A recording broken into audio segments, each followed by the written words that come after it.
ಹರಿ ಓಂ ನಮಸ್ಕಾರ ವೀಕ್ಷಕರೇ, ಜ್ಯೋತಿ ಬಳಿಗಾರ್ ಚಾನಲ್ಗೆ ನಿಮಗೆಲ್ಲ ಸ್ವಾಗತ. ಈ ದಿನ ನೋಡ್ರಿ, ಇನ್ನೇನು ಈ ವಾರ ಶುಕ್ರವಾರ ಆಗಸ್ಟ್ 8ನೇ ತಾರೀಕು ವರಮಹಾಲಕ್ಷ್ಮಿ ಪೂಜೆ.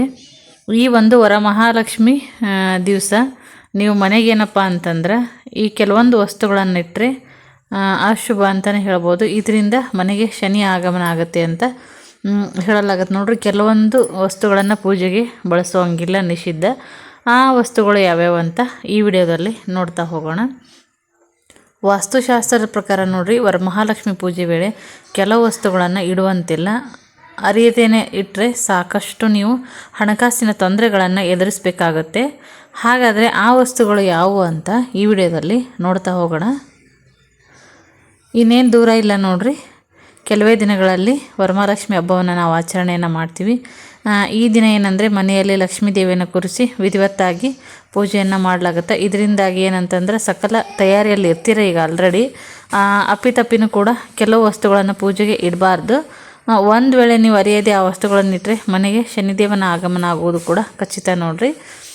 ವರಮಹಾಲಕ್ಷ್ಮಿ ಹಬ್ಬ ಶಿವ ಹಾಗೂ ಪಾರ್ವತಿ ದೇವಿಗೂ ಕೂಡ ಸಂಬಂಧಿಸಿದ. ಇದನ್ನು ವಿಧಿವತ್ತಾಗಿ ಮಾಡಿದಾಗ ಮಾತ್ರ ನಮಗೆ ನಾವು ಅಂದುಕೊಂಡಂಥ ಬೇಡಿಕೊಂಡಂಥ ವರಗಳು ನಮಗೆ ಪ್ರಾಪ್ತಿ ಆಗ್ತವೆ.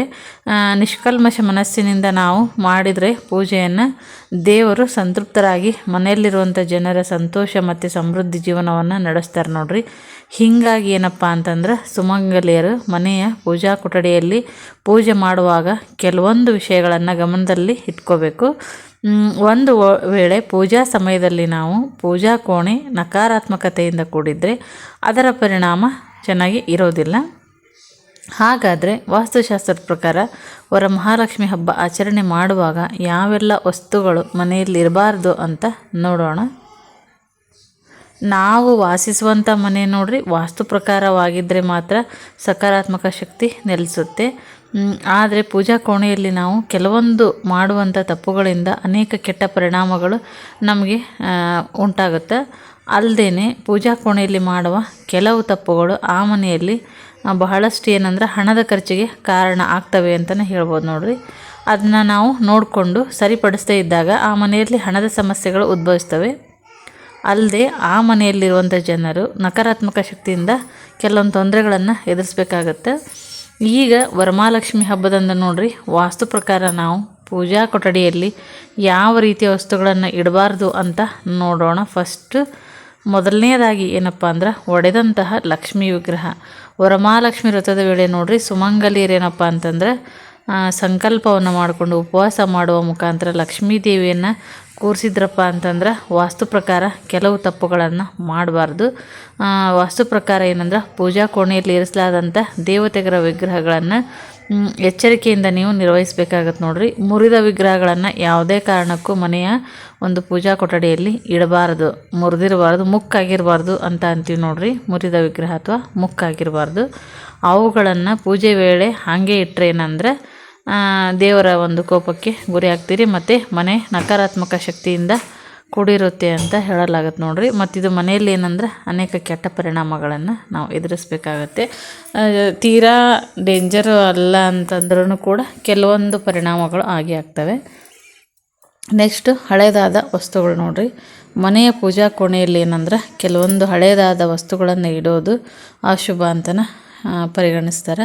ತುಂಬ ವರ್ಷಗಳಿಂದ ದೇವ್ರ ಕೋಣೆಯಲ್ಲಿ ನೋಡ್ರಿ ಬಳಕೆ ಮಾಡಲಾರ್ದಿರುವಂಥ ಕುಂಕುಮ ಆಗಿರ್ಬೋದು, ಅಥವಾ ಚೆನ್ನಾಗಿರ್ಲಿರುವಂಥ ಕುಂಕುಮ ಆಗಿರ್ಬೋದು, ವಿಭೂತಿ ಆಗಿರ್ಬೋದು, ಆಮೇಲೆ ಊದುಬತ್ತಿ ಆಗಿರ್ಬೋದು, ಆಮೇಲೆ ಹತ್ತಿ. ಈಗ ನಾವು ದೇವರಿಗೆ ಹೆಜ್ಜೆ ವಸ್ತ್ರ ಮಾಡೋಕ್ಕೆ ಮತ್ತು ನಾವು ಈಗ ನೋಡ್ರಿ ಇದು ಮಂಗಳಾರತಿ ಬತ್ತಿ ಮಾಡೋಕ್ಕೆ, ಆಮೇಲೆ ಈ ಥರ ಬತ್ತಿಗಳನ್ನು ಮಾಡೋಕ್ಕೆಲ್ಲ ನಾವು ಹತ್ತಿಯನ್ನು ಇಟ್ಟಿರ್ತೀವಲ್ವ, ಆ ಹತ್ತಿ ಏನಂತಂದ್ರೆ ಹಾಳಾಗಿರಬಾರ್ದು. ಅದು ತುಂಬ ದಿವಸದಿಂದನೂ ಕೂಡ ಇರಬಾರ್ದು ನೋಡ್ರಿ. ಆಮೇಲೆ ಹಳೆಯ ಬಟ್ಟೆ, ಆಮೇಲೆ ಅರಿಶಿನ, ದೀಪ ಹಚ್ಚುವಂಥ ಎಣ್ಣೆ, ಇದೆಲ್ಲ ಭಾಳ ದಿವಸದಿಂದ ಇದ್ರಪ್ಪ ಅಂತಂದ್ರೆ, ಅಥವಾ ತುಪ್ಪ ಇದು ಇದ್ದರೆ ಮೊದಲು ನೀವು ಹೊರಗಡೆ ಇದನ್ನು ಹಾಕ್ಬೇಕು ನೋಡ್ರಿ. ಇಂಥ ಒಂದು ಹಳೆಯದಾದ ಕೆಲವೊಂದು ವಸ್ತುಗಳನ್ನು ಇಡೋದು ಕೂಡ ಅಶುಭ ಅಂತ ಪರಿಗಣನೆ ಮಾಡಲಾಗುತ್ತೆ. ಮತ್ತು ಅಲ್ಲದೆ ಲಕ್ಷ್ಮೀ ದೇವಿಯನ್ನು ಅಲಂಕಾರ ಮಾಡುವಂಥ ಆಭರಣಗಳು ಕೆಲವೊಂದು, ಯಾಕಂದರೆ ಎಲ್ಲರಿಗೂ ಬಂಗಾರದ ಹಾಕಿ ನಾವು ಅಲಂಕಾರ ಮಾಡೋಕ್ಕಾಗೋದಿಲ್ಲ. ಎಷ್ಟು 1-2 ಹಾಕ್ತಾರೆ, ಇನ್ನು ಮಿಕ್ಕಿರೋವೆಲ್ಲ ಆರ್ಟಿಫಿಷಿಯಲ್ ತಂದು ಹಾಕಿರ್ತಾರೆ. ನೀವು ಕೂಡ ನೋಡ್ಬೋದು, ಎಲ್ಲರೂ ಹಾಕ್ತಾರೆ. ಈ ಥರ ಒಂದು ಹಳೆಯ ಆಗಿ ಅದು ತುಕ್ಕು ಹಿಡ್ದಿದ್ರೆ ಅವುಗಳನ್ನು ಏನಂತಂದರೆ ಇಂಥ ವಸ್ತುಗಳನ್ನ ನೀವು ಬಳಸ್ತಾ ಇದ್ದರೆ ಇನ್ ಕೇಸ್ ಅದನ್ನು ವರಮಹಾಲಕ್ಷ್ಮಿ ದಿವಸ, ಹಬ್ಬದ ದಿವಸ ಪೂಜೆ ಮಾಡೋದ್ರಿಂದ ಮನೆಗೆ ನಮಗೇನಂತಂದರೆ ಅಷ್ಟೊಂದು ಶುಭ ಅಲ್ಲ ಅಂತ ಹೇಳ್ತಾರೆ. ನಮಗೆ ದಾರಿದ್ರ್ಯ ಅಂಟ್ತದೆ ಅಂತ ಹೇಳಲಾಗತ್ತೆ ನೋಡ್ರಿ. ಮತ್ತು ಹಣಕಾಸಿನ ವಿಚಾರದಲ್ಲಿ ಕೂಡ ನಮಗೆ ಯಾವುದೇ ಥರದ ಏಳಿಗೆಗಳು ಕಂಡು ಬರೋದಿಲ್ಲ. ಈ ಥರ ನೀವು ಬಳಸಿದ್ರೆ ಹಲವಾರು ಸಮಸ್ಯೆಗಳನ್ನು ಎದುರಿಸ್ಬೇಕಾಗತ್ತೆ. ಜೊತೆಯಲ್ಲಿ ಮನೆಯಲ್ಲಿ ಆಹಾರ ಪದಾರ್ಥಗಳು ಕರಿದು ಉಳಿದ ಎಣ್ಣೆಯಿಂದ ನೀವೇನಂತಂದ್ರೆ ಲಕ್ಷ್ಮೀ ದೇವಿಗೆ ದೀಪವನ್ನು ಹಚ್ಚಬಾರ್ದು, ಪೂಜೆಯನ್ನು ಮಾಡಬಾರ್ದು.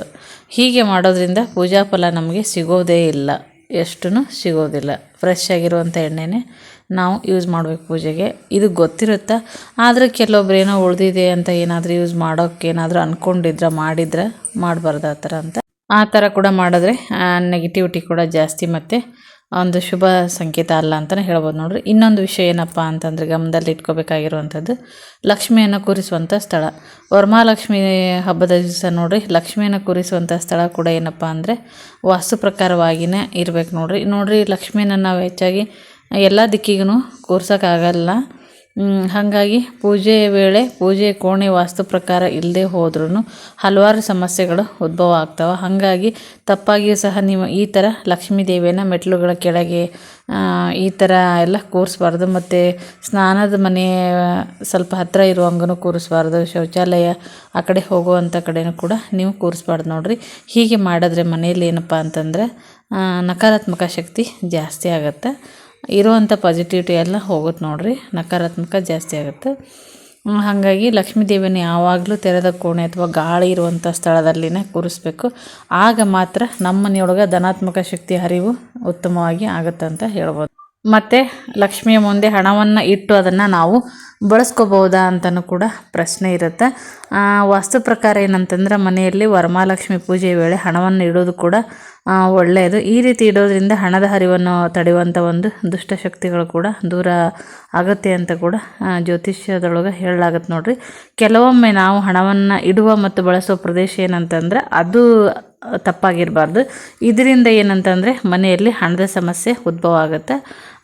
ಆದರೆ ಆ ಹಣವನ್ನು ನಾವು ಪೂಜೆಗಿಟ್ಟು ನಂತರ ಬಳಸಿದರೆ ಅತಿಯಾದ ಖರ್ಚುಗಳು ಇದ್ರಂದ್ರೆ ಅದು ಕೂಡ ನಿಯಂತ್ರಣಕ್ಕೆ ಬರುತ್ತೆ ಮತ್ತು ಹಣದ ಸಮಸ್ಯೆ ನಿವಾರಣೆ ಆಗುತ್ತೆ ಅಂತ ಹೇಳ್ಬೋದು ನೋಡ್ರಿ. ಇದಿಷ್ಟು ಏನಪ್ಪ ಅಂತಂದ್ರೆ ವರಮಹಾಲಕ್ಷ್ಮಿ ಹಬ್ಬದ ದಿನ, ವ್ರತದ ದಿನ ನೀವು ಕೆಲವೊಂದು ಈ ಪೂಜೆಯಲ್ಲಿ ಬಳಸುವಂಥ ವಸ್ತುಗಳನ್ನು ಗಮನದಲ್ಲಿ ಇಟ್ಕೊಂಡು ಮಾಡಿದ್ರೆ ಒಳ್ಳೆಯದು ನೋಡ್ರಿ. ನೋಡಿಕೊಂಡು ತಗೊಂಡು ಬನ್ನಿರಿ. ಮತ್ತು ಮನೆಯಲ್ಲಿ ಇರೋದಾದರೆ ಹಳೇದೇನಾದರೂ ಇದ್ದರೆ ಅದನ್ನು ತೆಗೆದು ಹೊರಗೆ ಹಾಕಿರಿ, ಇನ್ನು ಒಳ್ಳೇದು ನೋಡ್ರಿ. ಈ ಒಂದು ಮಾಹಿತಿ ಇಷ್ಟ ಆಗಿತ್ತಪ್ಪ ಅಂದ್ರೆ ವಿಡಿಯೋಕ್ಕೊಂದು ದಯವಿಟ್ಟು ಲೈಕ್ ಕೊಡಿರಿ, ಶೇರ್ ಮಾಡಿರಿ. ಮತ್ತು ಇನ್ನು ಯಾರು ನಮ್ಮ ಚಾನಲ್ಲಿ ಸಬ್ಸ್ಕ್ರೈಬ್ ಆಗಿಲ್ಲ, ಸಬ್ಸ್ಕ್ರೈಬ್ ಆಗೋದನ್ನು ಮರಿಬೇಡ್ರಿ. ಮತ್ತೆ ಹೊಸ ಮಾಹಿತಿಯೊಂದಿಗೆ ನಾನು ಮುಂದಿನ ವಿಡಿಯೋದಲ್ಲಿ ಸಿಗ್ತೀನಿ. ಹೀಗೆ ಹೊಸ ಮಾಹಿತಿಗಳು ಸಿಗ್ತವೆ. ವಿಡಿಯೋ ನೋಡಿದ್ದಕ್ಕಾಗಿ ಎಲ್ಲರಿಗೂ ಧನ್ಯವಾದಗಳು.